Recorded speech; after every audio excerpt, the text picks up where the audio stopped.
اچھا، یہ لگتا ہے وعلیکم السلام ورحمۃ اللہ وبرکاتہ، ہماری کوئی بہن ہے پوچھ رہی ہے 4 دن کی چھٹی ہے تو کیا کیا جائے؟ 4 دن میں بالکل 2 طریقے ہیں، آپ آ سکتے ہیں مکہ مدینہ عمرہ کر سکتے ہیں۔ پہلا طریقہ، آسان طریقہ تو یہ ہے کہ آپ ویز ایئر پہ آ جائیں۔ ویز ایئر جو ہے وہ ابوظہبی سے ڈائریکٹ مکہ یا جدہ کے لیے ہے، یا مدینہ کے لیے بھی ہوگا، تو یہ چیک کرنا پڑے گا، اور 160 درہم ہے بغیر لگیج کے، تو ایزی ہے۔ مطلب آپ کے پاس اگر یہاں کا ویزا ہے، آپ سیدھا ٹکٹ لیں اور پہنچ جائیں، اسی دن پہنچ جائیں گے آپ۔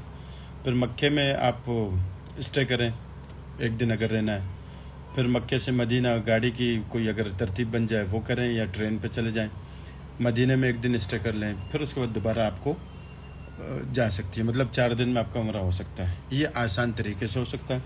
اور اگر آپ گاڑی میں کرنا چاہتی ہیں بائی روڈ، تو اس کا یہ ہے کہ 2 ڈرائیور ہوں گے تو بہت آسان ہے، ایک ڈرائیور چلا لے گا ریاض تک، پھر وہ آرام کرے گا، اگلا ڈرائیور چلائے گا مکے تک، تو اس طریقے سے جو ہے نا وہ مسلسل گاڑی چلتی رہے گی، آپ لوگ پہنچ جائیں گے۔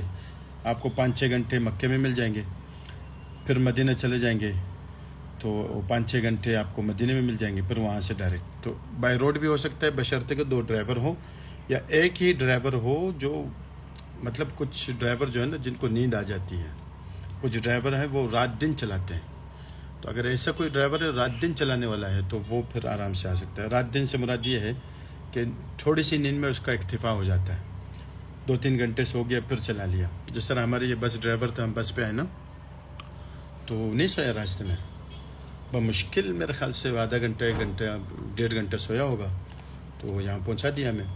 تو اس طریقے سے ہیں لوگ ہیں، مطلب وہ اب آپ کے ہسبینڈ کے اوپر ڈیپینڈ کرتا ہے وہ اس کی طبیعت کیسی ہے، ٹھیک ہے۔ یہ 2 ڈرائیور ہوں، اگر وہ خود ہمت کریں تب بھی ہو سکتا ہے، اور ویز کے ذریعے آئیں گے تو وہ سب سے ایزی ہے۔